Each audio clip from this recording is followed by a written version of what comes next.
Welcome to Inside Voices, a well-read magazine, Between the Pages podcast. I'm joined today by my friend and dear co-host, Jeffrey Del Lofton. Jeffrey and I are excited to enter into conversation with award-winning, best-selling author, Donna Everhart. Welcome, Donna. Hello. Thank you for having me. I appreciate it. Glad to have you back. So, Donna, before we get started, I'm going to share a little bit about you with our listeners. Sounds good. Donna Everhart is a USA Today best-selling author known for vividly evoking challenges of the heart and the complex heritage of the American South in her acclaimed novels When the Jessamine Grows, The Saints of Swallow Hill, The Moonshiner's Daughter, The Forgiving Kind, The Road to Bittersweet, and The Education of Dixie Dupree. A finalist for the Southern Book Prize, she's a recipient of the prestigious North Carolina Society of Historians Award of Excellence, the SELA Outstanding Southeastern Author Award from the Southeastern Library Association, the Lucy Bramlette Patterson Award for the General Federation of Women's Clubs of North Carolina, and her novels have received a SIBA Okra Pick, an Indie Next Pick, and three Publishers Marketplace Buzz Book selections. Her latest novel, Women of a Promiscuous Nature, releases January 27th, 2026. Born and raised in Raleigh, North Carolina, she now lives with her husband in the small town of Dunn, North Carolina, where she's currently working on her next novel. Jeffrey? Donna, we're so glad to have you here. It's so good to talk to you again. It's so good to see you and to talk to you again, too. Thank you. So, my first question is, will you share with us a little background about the American plan? What first drew you to the buried history associated with it, and when did you realize that there was a novel there for you? Yes, the history, for me at least, I thought it was rather stunning, and I kind of stumbled across it like I tend to do, it seems like, with a lot of my ideas for my books. So originally, I was looking into reform schools for girls. I had just read The Nickel Boys by Colson Whitehead, which was absolutely a fantastic book, a hard book to read given what the topic was about, but just really well done. He's so talented. And so I began to think about, and not to say that reform schools haven't been written about before with regard to girls, but I was more curious about not so much maybe the reform school itself, but why were these young women there? How did they end up there? And it actually was like that typical, and I hate to use like something so old and trite, but the domino effect. So as I began to research these girls' schools, I ran across one called Samarkand Manor, and I'm going to hold this book up here. It's called Bad Girls at Samarkand. And so this was kind of the initiation of my deeper research because the subtitle here, which is rather alarming, says Sexuality and Sterilization in a Southern Juvenile Reformatory. Well, books have been written about eugenics and sterilization as well. So again, I kept looking for, I didn't know what I was looking for. I was hoping something would pop up that was unusual. And the one word that blew the doors off for me and exposed the American plan was the word prostitution. And if I, again, it seems like when I start writing these things, it could be 18 months ago, it could have been about 2 years ago, 3 years ago. And so the exact thing that I did next was, aside from look up prostitution, somehow I ended up on the Chamberlain-Cahn Act. And the Chamberlain-Cahn Act is a law that was passed by Congress. And when I discovered that and understood what it meant, that's when I knew I had material for a stunning historical fiction novel because that actually allows the military, local law enforcement, and local community officials, it allowed them to detain women under the suspicion of having immoral behaviors, promiscuous, and this all started because of World War I. So that law was actually passed in 1918 as a security measure to protect men against venereal disease. You can kind of see how one-sided that was at the time. So Yeah. that's Is that really, this mass incarceration is really what started it. And I knew then I definitely had something there for a novel. Yeah, I Mm. mean, when you think of the hypocrisy of it, protecting men from venereal diseases. It was shocking because, um, it takes two to tango. Absolutely. Yeah. So, Donna, the novel resonates really with contemporary conversations we're having today about autonomy, especially bodily autonomy. Do these parallels influence early on how you framed the story?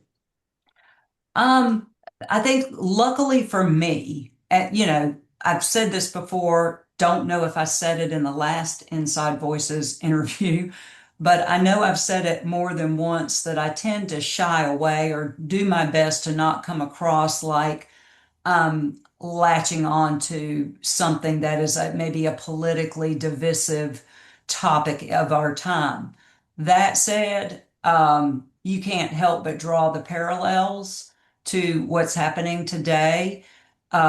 One thing that I always hope that readers will take away and understand when they're reading a book like this with all of these things that are happening to women that are rather hard to either, number one, understand or even fathom can happen is that um, I'm sticking to history. People thought very differently back then. And for me, I think as I wrote and as I explored more about that historical background, the parallels were just there. There was nothing that I had to do or try to do to get it to fit into something for today. And if anything, even though we don't live in a perfect world today, and there's this constant thing of, um, you know, situations where women are feeling like they're losing that bodily autonomy again, we have come a long way from where we were. Um, and then again, sometimes when I read news stories, I'm kind of shocked because, just to give you an example of where, and then I'll stop talking. But I read recently about a school, so think Outward Bound, that kind of a thing. And this was a school for young women, and there were all kinds of abuses going on there. And this was like in 2023, maybe. And so it goes on even today in these places that are supposedly trying to help people get their lives back together. There can be all kinds of abuses that are still going on. So the parallels are definitely there. They still exist. And as a novelist, I like being able to share the history and let people draw their own parallels to it. Talking a little bit more about trying to help, but actually doing harm or harm coming from it in some way. Let's talk a little bit about the women in the book, though. So, Superintendent Dorothy Baker begins the story, and she's one of the more complex figures in the book. How did you navigate writing about a character who believes she's helping, even as she harms? I was lucky because, again, it's all based on history. So people like Dorothy Baker and Mrs. Maynard, who was a house mother who reported directly into Dorothy Baker. Both of those women were of the mindset that women of that time needed to be married and having families and just conforming to society in that way. And they are, I'm not going to say the names of who these individuals are loosely based on because I always kind of feel a little funny about doing that. Like, because it's really, I don't want to um, maybe discredit work that a particular individual would have done at that time. but I also know that it's all steeped in history. And I think that's the thing that I have found from the early readers is that they're absolutely stunned at the fact that this actually happened. And yes, these are fictional characters, but at the same time, I'm following the history. That's all I'm doing. And so for Dorothy Baker, I wanted to put her character in there to actually just show that there were these individuals who believed in what they were doing and really truly thought that it was for the moral good of society that they reform these women. Hmm. You know, It's shocking, really, you know. Yeah. Dorothy Baker's a favorite character of mine. I had the pleasure of being able to peek behind the curtain while Donna was writing this book and got to watch it unfold and got to experience her process. So thank you for that, Donna. Oh, well, thank you because you gave me some invaluable input.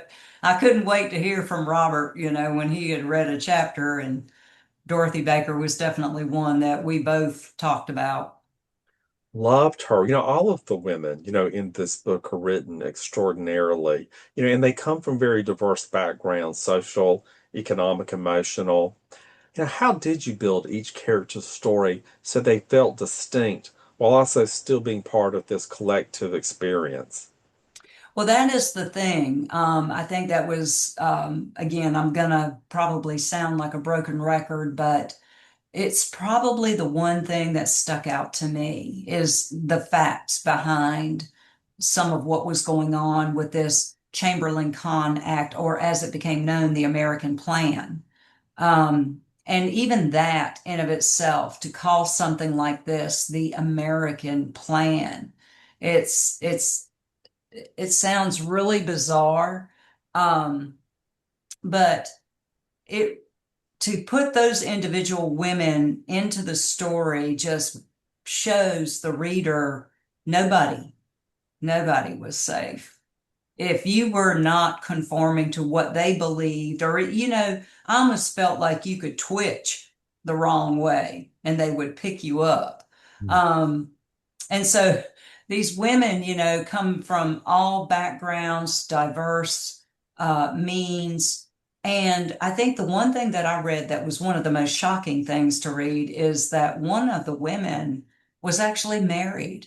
And this was just one of these historical accounts that I ran across. And she was actually married, was going to the school to pick up her son. Her husband was a well-to-do businessman in town, and she got picked up. And Hmm. so all of these women, when they ended up at this place called, it was the State Industrial Farm Colony for Women, and it existed in Kinston, North Carolina, and it was historically called the Colony. And that to me was, you know, kind of gave it that dystopian sort of sound to it. And think Margaret Atwood, because The Handmaid's Tale is one of the comp titles for it. So to have a place actually known as the Colony, you know, just kind of blew my mind. But they would end up there, and you know, it was just this panorama, I guess you could say, of these women with all of these different backgrounds, and that was really a great way for me to showcase that they weren't selective. If basically, I have this thought in my head, and I used it recently in an article that I wrote, a short, actually kind of like blog post that I wrote for my publisher. And it said, quote, something along the lines, walking while beautiful. Woe to the woman who was walking while beautiful, because that would potentially get some attention that she might not want from some government official, local law, you know, whoever. You know, I've always speaking, tried to be really careful, Donna and Jeff, when walking out into the world and trying not to be too beautiful. It can get you in some trouble, can't it? I don't know how you do it. It's hard work. lots of practice. Donna, one of those women whose name is Ruth. So she's very little experience with She's intimacy. not worldly. Yeah, she finds herself targeted as promiscuous. So what about her the made her the right lens through which to, share, explore this world? Yeah, I really like developing Ruth's character because she was not conforming, she was independent. She was living alone. She was working, and she was actually walking to work and was, seen by the local sheriff, and he started questioning her. But what Ruth gave me was that every woman sort of person that I could say, she's a woman. She's just, the one thing about her is that she's not married and she doesn't have plans to be married. So she is kind of setting herself up as, or I set her up as an example for an individual or a character that could just, again, sort of broaden that scope of who could be targeted. So she gave me that. And so did many of the other women, like Lucy, who was an actual prostitute. So you would say to yourself, maybe, well, she should have been there. Well, no, if you are taken into a facility and placed under detention, or what is basically the equivalent of jail, and subjected to involuntary medical treatments, and all of this has happened without due process, it doesn't matter what you're doing. Mm. That's, we're supposed to be a land of laws. Yeah. And so this is what was, happening. And so aside from Ruth, you've got Josephine, who was running a boarding house, and then you'll have Stella Temple. And I know there's a question about her, so I won't say too much about her. But Ruth just, gave me that opportunity to kind of showcase a woman who was a little bit different, and Well, she was fun to write. well, do tell us about Stella. I mean, she was only 15, I think, and I mean, she represents that really heartbreaking intersection of innocence and institutional cruelty. But so why, what was most important part of her story to bring into the book? Yeah, it's for her. Well, there was a couple of different things. She was actually sent by her parents. And so they discovered through just her family situation being what it was, they discovered that she was pregnant. And the local doctor, now, some of this came from the history that I found in that book that I held up earlier, Bad Girls at Samarkand, where there was this perception of white Southern womanhood that could be retained and needed to be retained, for the sake of just how society in the South was viewed. And so Stella is pregnant through no fault of her own and is sent to the colony by her parents under the recommendation of a local doctor who says that he can get all of the mechanisms in place to restore her Southern white womanhood so that she can return back into the family fold as an upstanding member of the community. And I'll say this, her parents did not really lend any sort of credence to that. So it's kind of funny, that they are so worried about her and what she's doing, and they weren't living the best life. So she gave me that innocence that was sometimes captured into these and taken into these facilities, again, through no fault of her own. But the other twist with her that I really loved exploring was that it was a refuge for her. It was her haven. It was a place where she could be seen and recognized and valued. And so it's a complete juxtaposition to all of the other women. Thank you for sharing that. So, Donna, the novel incorporates, these elements of survival, solidarity, resistance. How did you keep hope alive in writing this story when it's centered around such bleak circumstances? You know, one of my favorite movies is Unbroken. Mhm. And I thought about everything that man went through, um, and how he just kept rising up to the top. And I think, that none of us really knows unless we're really challenged what we might do in these kind of circumstances. But what you had here was a collective of women who were all in the same boat, all going through the same suffering, some, more than others, because Ruth, with her independence, found herself in quite a bit of trouble, because she was not cooperating. And so she actually became kind of the beacon of hope for them because despite everything she went through, that particular character in Unbroken sort of she reminds me of him because time and time again, when you think, oh, is she going to be able to get through this? How's she going to make it through this? She rose up. And the other women saw this, and just through their own commiserating and ability to be able to share their experiences with one another, and then to look at what Ruth was going through and see her still persevere. That's where their hope came from. They figured if she can get through it, then we can get through it. Don, is So that, as a go Go ahead. ahead, Jeffrey. So I'm interested, and we talked a little bit about, you keeping hope alive on the page. But, as a writer, when you are bearing the emotional weight of writing the story and living with these characters, did it affect you in any way?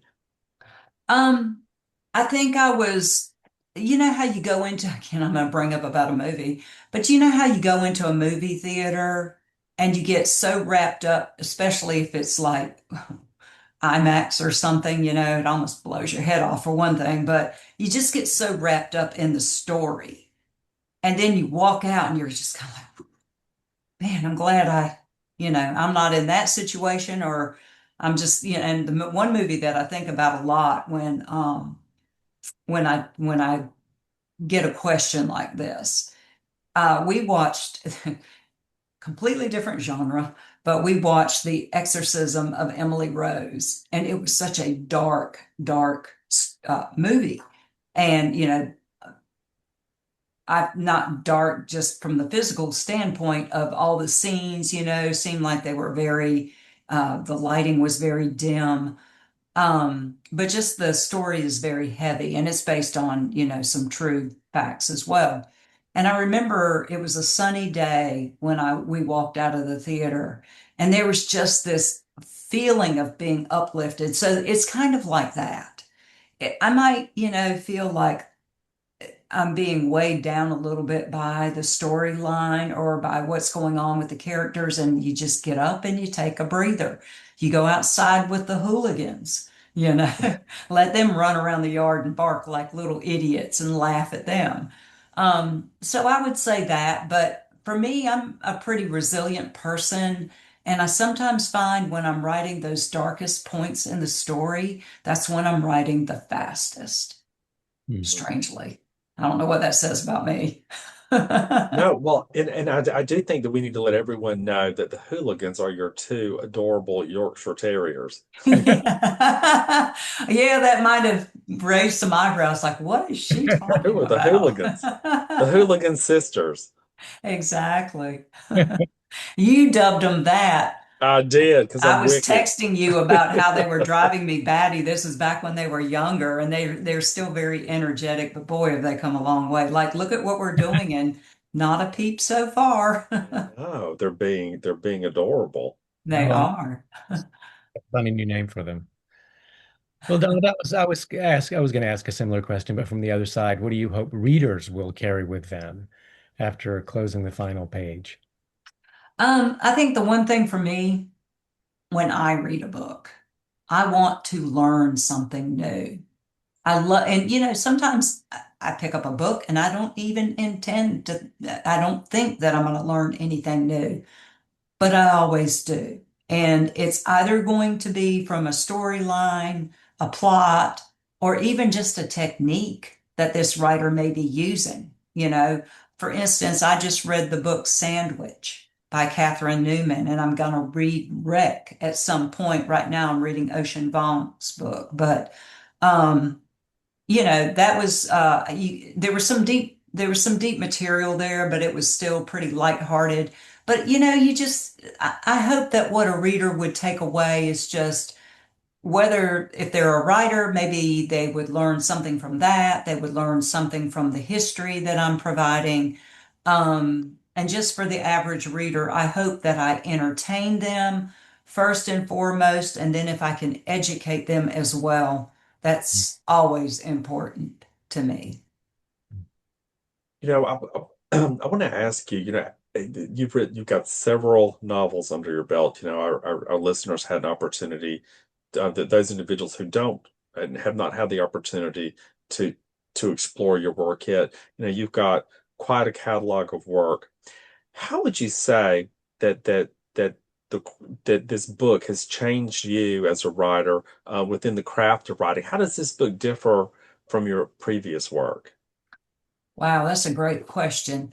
Um, I feel like I learn a little bit more with every single book. I'm always trying different techniques and different ways of writing. So my first four books were coming of age novels, and they were told from the perspective of young protagonists. And I wrote in the first person. And then here comes Saints of Swallow Hill. And boy, do you talk about taking the big leap off the cliff. Not only did I make my characters older adults, young adults, like 20, in their mid to late 20s, I wrote in third person and I wrote from two different points of view. And so that was a real challenge.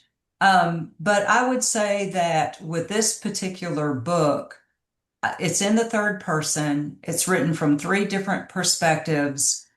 And what I feel like I did a little better, maybe, or accomplished with it is a honing in on my close third person point of view.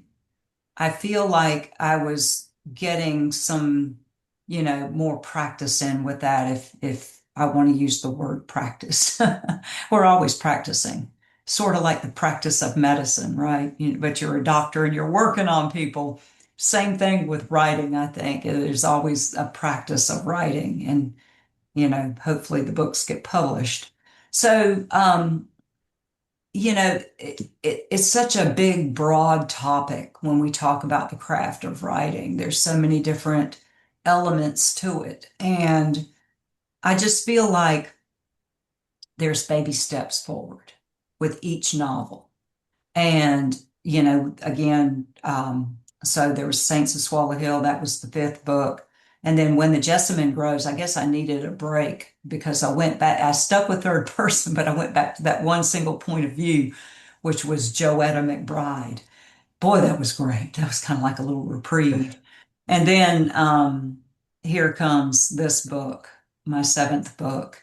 And now I'm up to three different points of view. So, it's really hard to maybe pinpoint exactly where I may have felt like I improved, but for me, it had something to do with that third person close point of view. Mm.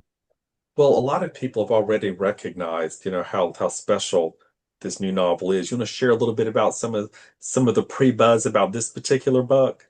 You want to brag a Yeah, little? there's one other thing I can't share, Yeah. but the some of what I can share is, in the very beginning, it was one of those publishers marketplace buzz books that you talked about. So I went from having two like that to now having three, and this was one of those books. And then most recently, which was very exciting, the book was chosen as a January top 10 pick by Library Reads, which is where all of the libraries across the country who have had an opportunity to read an early copy got to vote on it. So for January 2026, it's a top 10 pick. Great. Congratulations. Yeah, thank you. It was exciting. It is exciting and it's a wonderful book. So, Thank so, you. so Donna, we're getting close to the end of our time together. And I'm going to ask you that obnoxious question that's often asked of writers, and that is, what is next for you? Oh boy. Yeah. Well, Robert, you might know. So Robert is doing some more reading for me. So I am working on the eighth novel, and I have to say it has been very, very, very difficult. And if we had more time, I'd probably tack on a few more varies. Um, and I don't know why. The only thing I can say about it is that I think it's because I've come off of a book like this, and I'm going to hold it up in case people haven't seen the picture or the cover yet. That's it. Um, when you come off a book like Women of a Promiscuous Nature, that you almost just feel like, okay, this is like the best book that I feel like I have written so far. And now I'm trying to write this other book, and I don't know. I just constantly feel like it's not quite coming together, but it will. It always does somewhere along the way. So I am working on the eighth novel, and it will be set in the Appalachian Mountains of North Carolina, and it deals with an elderly woman who is losing her ancestral home. Now I should maybe say more like generational home because she's a third generation on this land through eminent domain. And so it also has a couple of other three or four characters in there that I'm trying to write from their perspective, and I keep killing one off and bringing him back. So, Robert, you know about that, but he's back for right now. So that's what I'm doing. And I'm actually under contract. I just signed a contract for three more books. And that book number eight is the first of that three book contract. So I'll be busy for a little bit longer. Yay. Congratulations. I'm so excited. We got three more books in the future and That's beyond that. hopefully we'll. Absolutely. So, Donna, we wish you every success with Women of a Promiscuous Nature, and I hope that you will join us to come back again and to talk about the next book. I would love to. And I thank you both so much for having me. I always enjoy this conversation with you too. Thank you. So, gentle listeners, until next time for Well Read Magazine's Between the Pages podcast, Inside Voices, I'm Robert Gwaltney. And I'm Jeffrey Dale Lofton. And remember, to be creative is to be courageous. Thanks for joining us.